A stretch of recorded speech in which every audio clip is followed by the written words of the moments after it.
Try na kung kay lugta. Pero kanasab ka naman ikam. Ika ng pamanggas naman ikam.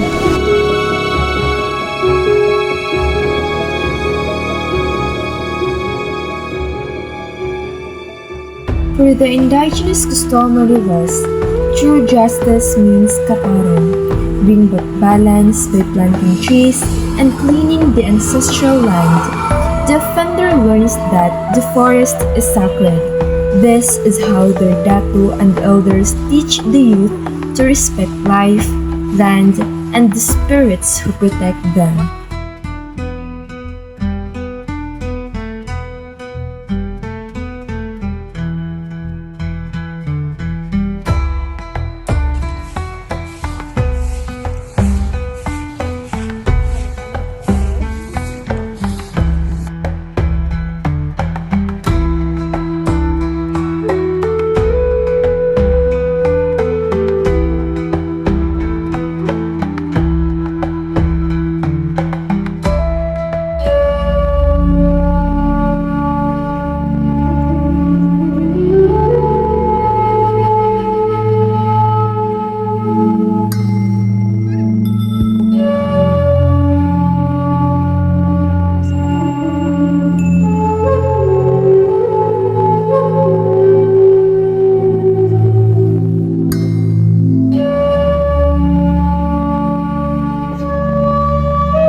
The customary law we applied is the indigenous practice of protecting the forest as a sacred place.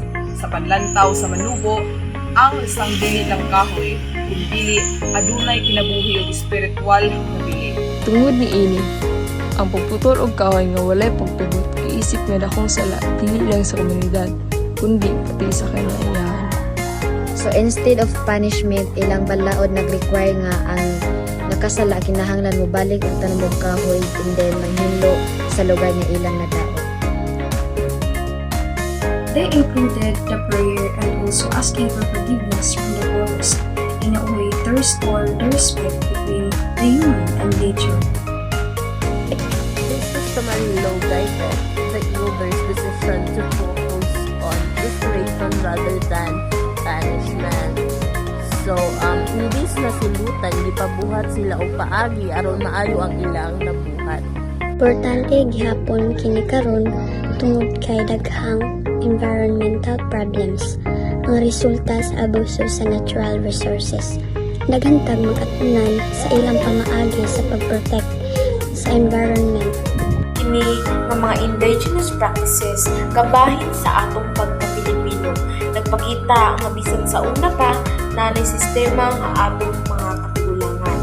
Naanay nagpromote og espiritu sa kinaiyahan, responsibilidad sa komunidad ug malinawon nga pagsulbad sa problema. Mao kini ang values nga nahuman sa atong